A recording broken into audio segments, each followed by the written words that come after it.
warahmatullahi wabarakatuh. Hari ini kita akan membahas tentang yang pertama, perbedaan prosesor Core i3, i5, dan i7 dari sisi performance. Yang kedua, tips memilih prosesor Intel Core i3, i5, dan i7. Saya akan menjelaskan satu persatu pertanyaan tadi. Yang pertama, perbedaan prosesor Core i3, i5, dan i7 dari sisi performance. Yang pertama, Intel Core i3.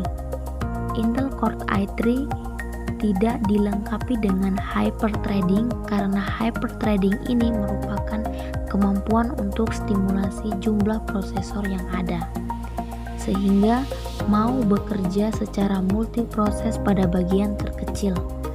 Nah, biasanya Core i3 ini digunakan untuk aktivitas-aktivitas ringan seperti untuk mengetik atau browsing saja.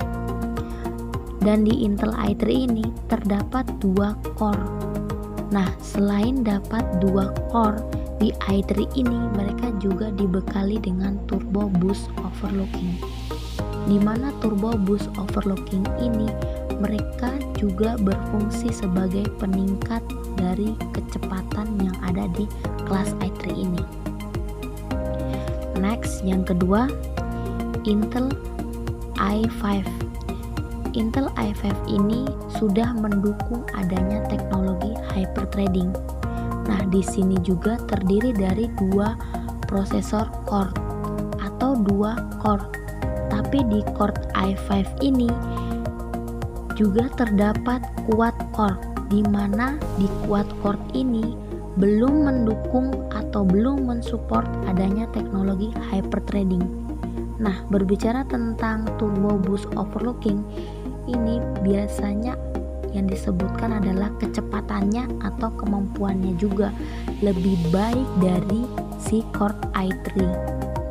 Untuk penggunaan Core i5 ini biasanya digunakan untuk aktivitas yang sedikit berat. Jadi buat kalian yang penggemar fotografi atau edit-edit foto, kalian bisa menggunakan prosesor atau menggunakan Intel Core i5 ini. Next, yang ketiga, Intel i7. Di mana Intel i7 ini tidak jauh berbeda dengan Intel i5. Di mana Intel i7 ini juga mendukung teknologi hyperthreading dan turbo boost overclocking. Overclockingnya juga memiliki kecepatan yang lebih tinggi dibanding Intel i5. Prosesor di i7 ini juga memiliki 4 core dan hyperthreadingnya juga dideteksi akan memiliki 8 inti prosesor. Jadi lebih kencang dan lebih kuat lagi. Ketika kalian memiliki aplikasi berat, di mana i7 ini digunakan buat kalian yang memiliki aktivitas atau mobilitas yang sangat tinggi. Mungkin kalian suka videografi atau bisa edit animasi maupun game. Gaming dengan berat seperti A3 atau Tomb Raider, karena ini sangat terasa ringan apabila komputer kalian atau laptop kalian sudah mendukung i7 ini. Maka dari itu, perbedaan-perbedaan dari prosesor i3, i5, dan i7 dari sisi performance. Sekarang soal yang kedua, yaitu tips memilih prosesor Intel Core i3, i5, dan i7. Yang pertama, pilihlah spesifikasi yang tepat. Memilih prosesor yang tepat dapat membantu kita menyelesaikan pekerjaan dengan efisien. Untuk itu, kalian harus tahu jenis prosesor dengan kebutuhan. Misalnya, prosesor untuk melakukan pekerjaan berat seperti membuat 3 dimensi, membuat animasi, editing video, atau hanya memerlukan pekerjaan biasa seperti mengetik dokumen, browsing, dan lain-lain.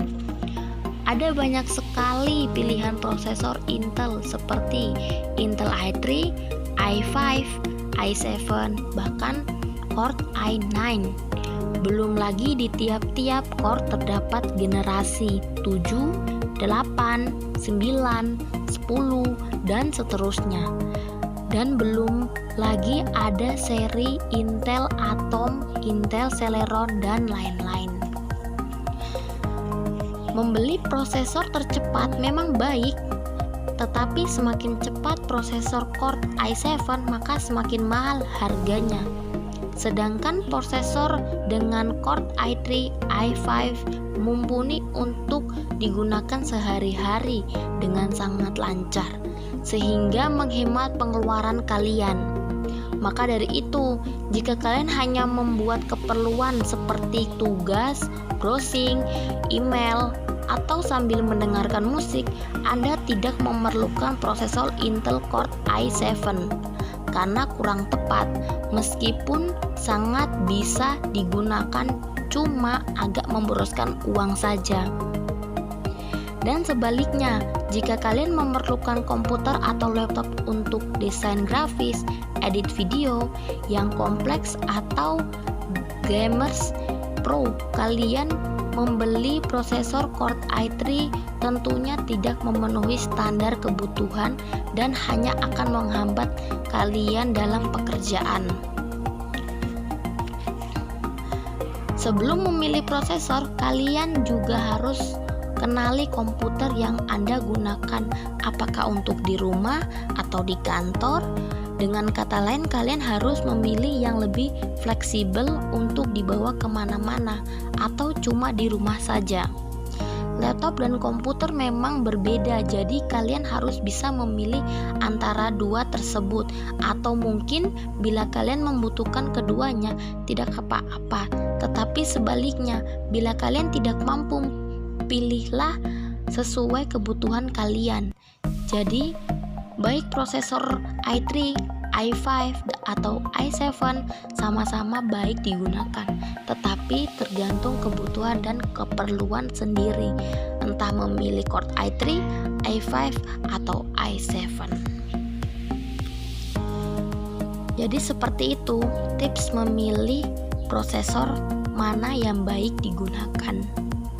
Apabila ada kesalahan dalam kata-kata saya pribadi memohon maaf. Assalamualaikum warahmatullahi wabarakatuh. Terima kasih telah mendengar penjelasan saya.